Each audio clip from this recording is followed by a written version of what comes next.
Welcome to another 21 Hats Dashboard. I'm Lauren Feldman, and I'm here with Gene Marks. Welcome, Gene.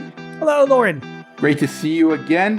So today, Gene, I'd like to talk to you about a topic that I know you care deeply about and that you know a lot about, and that's taxes, specifically how they affect small businesses. So first, last week, Kamala Harris introduced a plan that got a lot of headlines. The plan, as those headlines noted, promises to increase a small business tax deduction tenfold, which sounds pretty good. But while I'm no expert, I don't think this deduction is really aimed at small businesses. I think it's for startups. You are an expert. Am I wrong about that? No, you're not. It's funny that you say that because I just wrote a piece about this for The Guardian. And it's exactly that point. First of all, I think the proposals that she's making are great, and I'm really happy that she is focusing on small businesses, been spending some time on that.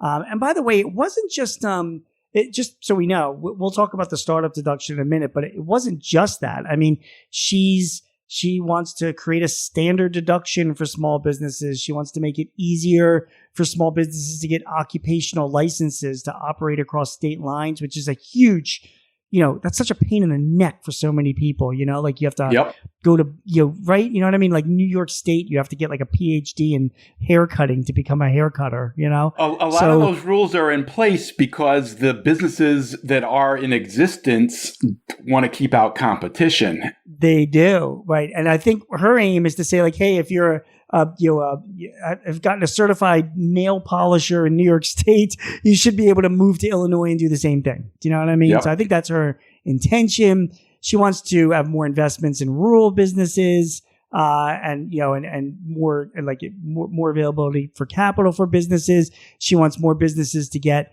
money from the federal government. Now, so by the way, like all of her proposals, I mean, we're still waiting for the details on this stuff, but I mean, it's great. I mean, it's really good stuff, and it's stuff that you really want to hear. I do think there's an issue here. There are a couple of issues here. One is we still can't agree on the terminology. We, as a society, don't know what a small business is because people use the term small business and startup interchangeably. And obviously, there's a big difference between opening a restaurant and launching a venture-backed tech company. And I think this blurs that line. And I think everybody wants to be seen as, every politician wants to be seen as being supportive of small businesses. This got a lot of headlines saying this huge tax deduction and a tenfold increase for small businesses. And it may be a great policy, but I don't think it's aimed at small businesses. Right. So it brings us to this tax deduction because that is what got all the headlines, right? So you're 100% right. This is the startup tax deduction. If you start up a new business, you are allowed to deduct $5,000 in startup costs. And there's, certain fees that you pay. And, there's a whole definition, a whole list of pretty much all the costs that you're spending while you're launching a business. And whatever startup cost that you don't deduct, you then have to put on your balance sheet, and then you can amortize it over a few years. But what she wants to do is she wants to expand that to $50,000. So a business starting up can just take an immediate $50,000 write-up on their startup costs when they have these costs.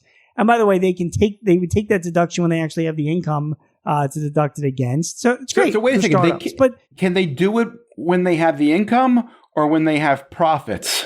They can defer the deduction for when they have profits. It's the same thing, income and profits. So, whenever they have the profits, they would defer this deduction to those years, But is that really that's my second question to this. I think it sounds like we agree on this. I think we do. The idea of encouraging the creation of more businesses makes a lot of sense. There's a lot of data that shows that it's new businesses that create the most jobs. All good. But I think you hit an interesting point there, though. If you can't take the deduction right away, is it really going to encourage more business starts if you have to wait until you actually have profits? So, right. And on top of that, and this was the gist of my piece in The Guardian, okay, is this, Lauren, there's President Biden recently announced that under his administration, there's been 19 million new startups. And in fact, that trend started before President Biden took office, but there's no question. There's been so many new startups of late. And you and I think, have talked about this before, the reason why. We have. And the Treasury Department's saying there's like an average 430,000 new business applications per month this year, which is 50% more than what was happening in 2019. Which is really interesting, because I think we suspected early on that a lot of this was driven by the pandemic and desperation, people who lost their jobs, but it seems to keep going. It does. And so, again, another topic maybe for another day. My point, which I think dovetails into your point, is that while we want to foster entrepreneurism and all that, I think we're doing pretty good with startups and entrepreneurism, like my issue is I look after my audience. My audience is not necessarily startups. I mean, I don't really speak or write to startups. My audience are like the 6 million established businesses, basically employer-owned businesses, they're the ones. Let me stop you there for just 1 second, because again, there's so much confusion about the terms. When you a lot of people throw around the number 30 million or 31 or 32 million businesses. Right. You said 6 million. That's businesses with employees. Yep. When you ever hear 33 million small businesses in this country, you should ignore that number, because anybody that files, if I buy these are all like new business applications. So if I buy a property, or if I start up a side gig and I file a tax return for it, that's considered to be a new business, and it's just a side gig. It doesn't, it's fine. But I'm talking about like actual businesses with payroll, that's 6 million of the 33 million. They have payroll. They're employer owned companies. Okay. These are people that pay insurance and pay compensation costs and generally pay rent if they have payroll, and all the other things associated with being a business, Well, as a solopreneur myself, I will say that, that the ability to run a one-person business has grown dramatically. And I think, having a payroll is not the only way to judge whether something is a real business or not. But I take your point. I do agree with you. But there's this romance and this sort of like sexiness of like the startup world, you know what I mean? And, investing in them and giving them the tax deduction, the American entrepreneur and the American dream, that sells, and that's what politicians like. But honestly, and I've talked about this before, Lauren, I do a lot of speaking, and I speak to these industry associations, and all the people in the audience looking up at me are like all established employer-owned businesses, and they are the core of the American economy. They are distributing building materials and automotive gaskets and cleaning offices, and these are the actual businesses that are the core of this economy. And and so as much as I was like really happy to see what Vice President Harris was proposing, I was like, man, I really wish she would focus more on that 6 million, those established businesses. And for example, there's the tax cuts of 2017 are going to expire. There's a big tax cut for pass-throughs, S corporations and partnerships. That's going to expire the end of 2025. I'd love to see her address that, because I know a lot of my clients will be affected by that. Do you know what I mean? There are a lot of regulations that the Biden administration has put through, which again, good, fine workplace regulations, environmental, things like that. But they apply mostly to all size businesses. And for very small business, people with 10 employees or 20 employees, they can get onerous. And, I think like, boy, it would be really amazing to exempt some of those businesses from some of these regulations just to give them a chance. And then she talks about, investing and making more federal contracts available.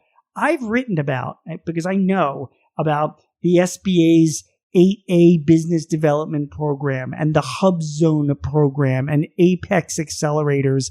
And most people have never heard of these things because they don't get much funding or attention. And yet they're there to help businesses get more government contracts and government financing. And so rather than, create new ways to do things, it would be really nice instead to give more support to the SBA to get word out there. And that's such an interesting point, Gene. I've wondered about that for a long time. I mean, about 20 years ago, I was at Inc. magazine, and I assigned somebody to write like an 8,000 word piece about the SBA and what it actually did. And, one of the things we discovered is that a lot of business owners have no idea what it does. No idea. And part of the reason is because the SBA's mission is complicated. It's disaster relief as well as small business support. So there's a lot, there's confusion there. But here's the thing.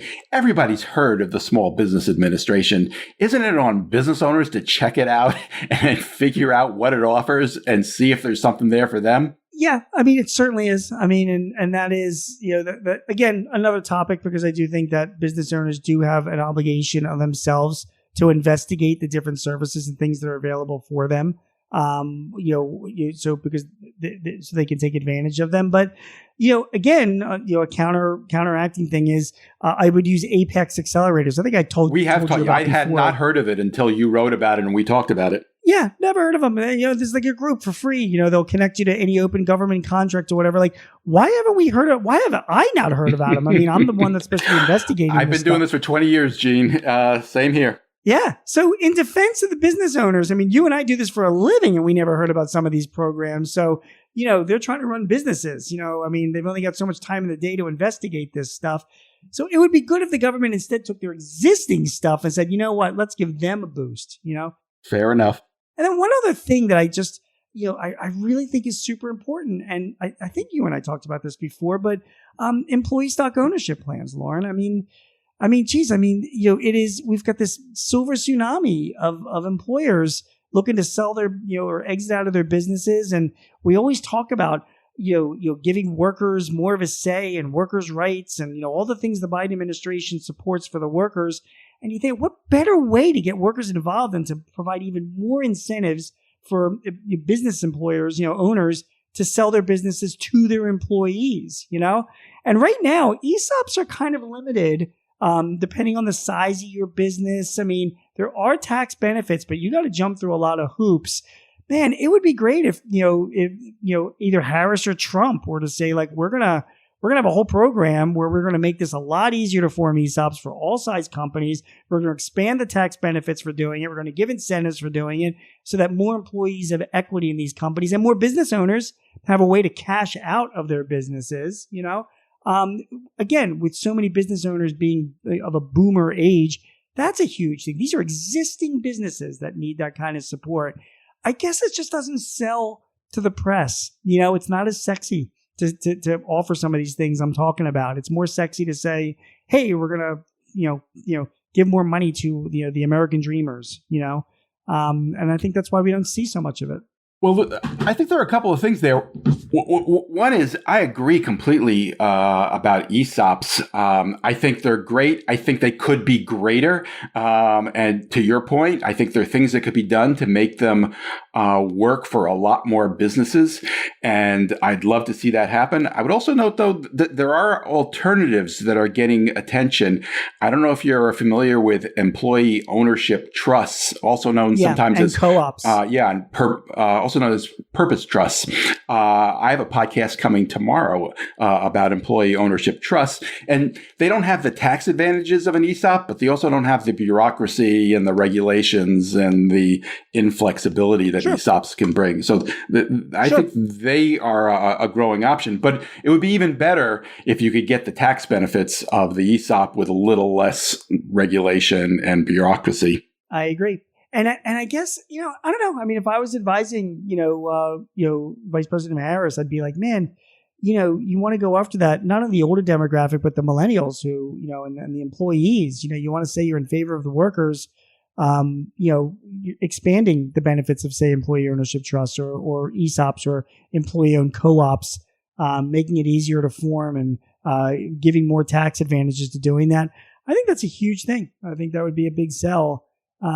So anyway, the point of my Guardian column and the point of this whole conversation is I like what she's proposing. I think it's great, and I'm glad she's paying attention to it. I just feel like I kind of feel like she's targeting the wrong business owner. You know what I mean? Like I think we would get arguments from economists who would say that she actually is going after the businesses, trying to support businesses that are most likely to hire people and create jobs.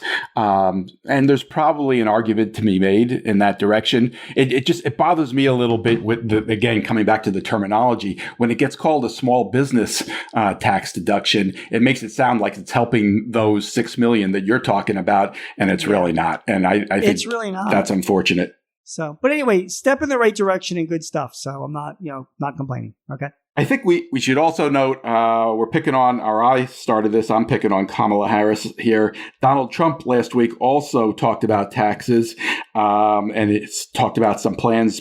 His talk prompted a lot of questions as well. He was talking about a combination of tariff hikes and corporate tax cuts aimed at large manufacturers. I chose to focus on Kamala Harris because she's talking about help supporting small businesses. Donald Trump's was about corporate taxes and companies of all sizes. But and if I could just comment on that, though, yes. Lauren, like we have just only because last week the Institute of Supply Managers they released their monthly purchasing managers index, and yet again, for like the past 2 years, the manufacturing sector is again showing a decline. Like it's in contraction, and this is despite President Biden's best efforts with the Inflation Reduction Act and investing in chip makers and all of that. It's still the manufacturing, the infrastructure bill. Yeah, the infrastructure bill. It's still like it's in contraction, and. And then Trump wants to have tariffs because he wants to protect American manufacturers, but of course that's just going to just inflate prices all over the place. And then of course he wants to now he's proposing a tax cut specifically for U.S. manufacturers. Everybody is trying hard to the candidates want to help manufacturing in this country. I don't have any answers for this because it is a problem mainly because it is just in the end. Manufacturers, businesses are going to go where the prices are cheapest, and if you're a business and you can get something made in Thailand or Vietnam or Brazil or Mexico rather than the US where the cost structure is just higher, you're just going to do that. I mean, that's just supply and demand. And I don't have an answer. So, how do you make American manufacturing, price competitive compared to some of these really low cost countries? I don't think tariffs are going to do that, and I don't think tax cuts are going to do that. And I don't have an answer as to what would. Nor do I. And I don't know how to square the data, but I would point out, I know you're right about the ISM. There has also been a lot of data about the influx of money building factories in this country as a result of some of those programs you talked about. And maybe it's just too soon. They're not online. I don't know. You're right. It's a good point. It's a good point. Yeah, I mean, the construction industry is doing good because of that. And by the way, I thought you were going to bring up the ISM, Institute of Supply Managers do a service index. Services are booming. They've been in growth for the past however many years, 3 years now. So while manufacturing contracting, I mean, the U.S. economy is it really is more so of a service economy. And I mean all services, retail services, restaurant services are considered to be, but as well as business services, government services. So. I don't know. Maybe that's just the way it is. Maybe we'll just never be able to make stuff as cheap as they do in India, and we subject ourselves to being a service economy. But I don't know. That's a scary thought for a lot of people. All right. One other topic. This is also about taxes, but it comes from a Twitter thread that I found really interesting, published by Mitchell Baldridge. He's a CPA who founded an accounting firm in Houston. He wrote a series of tweets proclaiming that small businesses are the best tax deal in America. He points to a number of things, including the ability to deduct business expenses, the pass-through structure that we talked about. I'm curious. You know a lot more about this than I do. Do you think small businesses are the best tax deal in America? So I think it's a great tax deal if you want to cheat on your taxes. You talk about like you could deduct business expenses. So you're like, okay, well, you wouldn't have those expenses if you didn't have a business.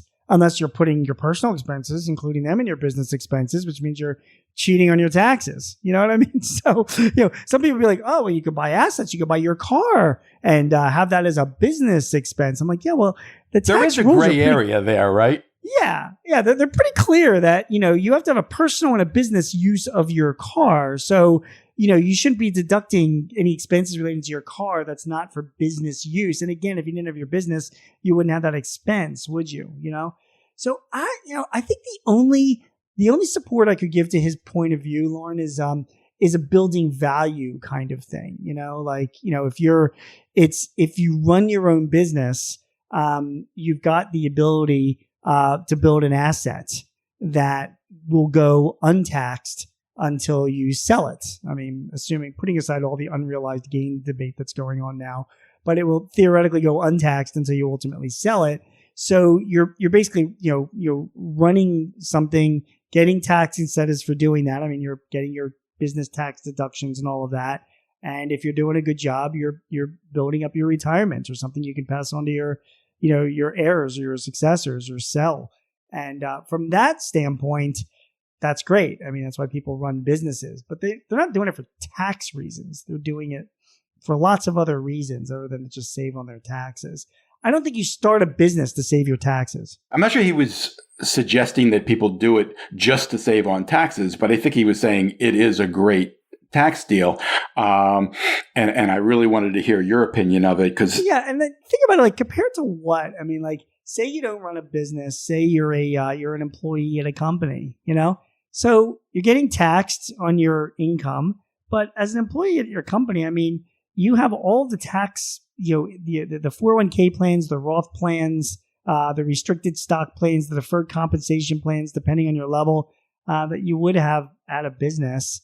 Whatever money that you're making. I mean, again, you've got lots of ways you can save on taxes that way is, with the investments that you're making, you put it into municipal bonds and don't pay any taxes on those. Well, let me ask you about that because I didn't understand this. One of his tweets in the thread read this way: SMB owners are able to provide benefits for themselves, including medical and retirement. Even better when the business is a solo enterprise. I'm not sure why that would be. Medical reimbursement plans, SEPs, 401ks, pensions offer potentially hundreds of thousands in tax savings and deferrals. Does he have a point there?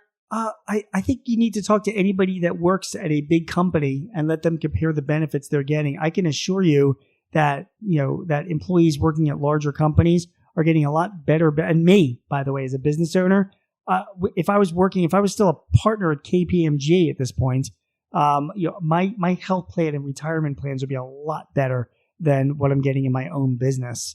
So no, I don't think that's true at all. I think when I look at my kids who work at big companies and I look at the benefits that they are getting, they're way better than what I'm getting as my own, in my own business. So I'm not quite sure that's true. You have me convinced, Gene, but I want to go through a couple other points because I think it's interesting and maybe I'll learn something from this. He also writes, there is also the opportunity to own your own real estate with your business. Owning your real estate, directing your business allows the expenses to be deductible and or qualify for a 199A. I don't know what that is. Clearly owning your own real estate, if you have a business, is a good thing. Is he making a good point here? Yeah, I mean, like owning your own real estate, I mean, whether you can do this yourself, or you don't have to necessarily have a business per se to have that. His 199A, that's that pass-through deduction. Oh, okay. I was talking about earlier with got it. With Harris and Trump. Owning your own real estate, people can do this individually, and that's a separate P&L if you own your own real estate. So whether you form an entity to do it or whether you just do it on your own tax return, of course you deduct your expenses against that that real estate that you own. I don't see what the difference is whether you do this individually or if you do this as a business owner. You're saying that someone who has a job at a big corporation could also invest in real estate. It's exactly what I'm saying. Yeah, it's exactly what I'm saying. So I'm not sure I understand what the point is. I mean, you're not living on your business property because if you were, you wouldn't be able to deduct all those expenses because it would be a personal thing. I guess there's some advantages in the sense that if you're your own landlord, there's it removes some of the problem of filling the real estate that you invest in. But I take your point. He also mentions the qualified business income deduction and the potential to hire your spouse and your kids. Obviously, there are mixed results. Well, with anybody who knows anything about a family business knows that that's not always a huge benefit. So let me also speak to that about hiring your spouse or your kids. And by the way, it's not even a matter of hiring your spouse or kids. You can be hiring anybody. You know, first of all, if you're going to hire them, it means that they're performing a job that needs to be done. You can't just put them on your payroll and pay them if there's not work that they're being done. That's cheating on your taxes. So whether you hire your spouse to be your accountant, or you hire an accountant to be your accountant, you're still spending the money. You know, I mean, it's still going out. You have payroll taxes, you have employment expenses as well. So there's really no, there's no difference to doing that. I mean, again, it gets back to my statement about cheating on your taxes. If you're going to be hiring your family members to do phantom work, then, if you ever get audited and a smart IRS auditor says, what were they doing? And, and it's made up stuff just so you can pay them and get a tax deduction for it. That's cheating. So no, I don't think that's any kind of an advantage. At least not for a tax unless you're Tony Soprano and you like to put people on your payroll because it gives you power. This guy has a pretty high profile. He has a lot of Twitter followers. I have actually spoken at a conference where he's spoken. He has an accounting firm. I assume it has a lot of small business clients. Any idea where this is coming from? No, I mean, I think that's his point of view and that's his pitch. And I think that, I don't think that owning a business, to save on taxes, and I don't think that being a business owner, for the purpose of taxation is a conversation to have. Like, I don't think that's the case. Like I said, you own a business to build something of value. And that, to me, an unrealized asset, that's the biggest tax incentive that you have. And just because he has a lot of Twitter followers, I mean, come on, Selena Gomez has a lot of Twitter followers. I'm not quite sure she can spell Twitter. So, that doesn't impress me. Fair enough. Anything you're working on that we should look for this week? Yeah, I think I'm gonna write a piece. I interviewed a bunch of people that are working on Etsy, new stuff on Etsy, and how they're succeeding on that. That's going to be a big piece that I want to write about. That's really interesting. I was just talking to someone who's on Etsy, and they're annoyed by the percentage that they have to give up, and they're thinking about they'd like to switch to Shopify, but the transition seems more difficult. They're not sure what to do. Yeah, and what's funny is the what I learned with Etsy as well, which I'll write about, is the people I talk to. A lot of them they only sell on Etsy because Etsy makes it. They give you a lot of incentives to drive everything to their site. The more that you drive through them, the lower your fees get. You know what I mean? Mm-hmm. So, like I've always said I've always thought like, if you're going to be selling online, you should be selling on Etsy and, have your own Shopify site and, Amazon, like have different channels. But there is an argument to be made for just funneling everything through one channel, because that way you can maximize sales and minimize your fees. And I thought that was an interesting point. Although obviously you're taking a certain amount of risk being on one place if they change their rules or something. Yep. I look forward to seeing that. Gene Marks is a CPA who writes weekly on small business for The Guardian, The Hill, The Philadelphia Inquirer, The Washington Times, The Chicago Daily Herald, Forbes, and Entrepreneur. You can also hear him on ABC Radio's Eye on the World with John Batchelor. Gene hosts 2 small business podcasts with Paychex Corporation and The Hartford. This episode was brought to you by The Great Game of Business, which helps businesses use an open book management system to help build healthier companies. You can learn more at greatgame.com. Thank you, Gene. Thank you, Lauren. We'll see you next week. Have a great week, everybody.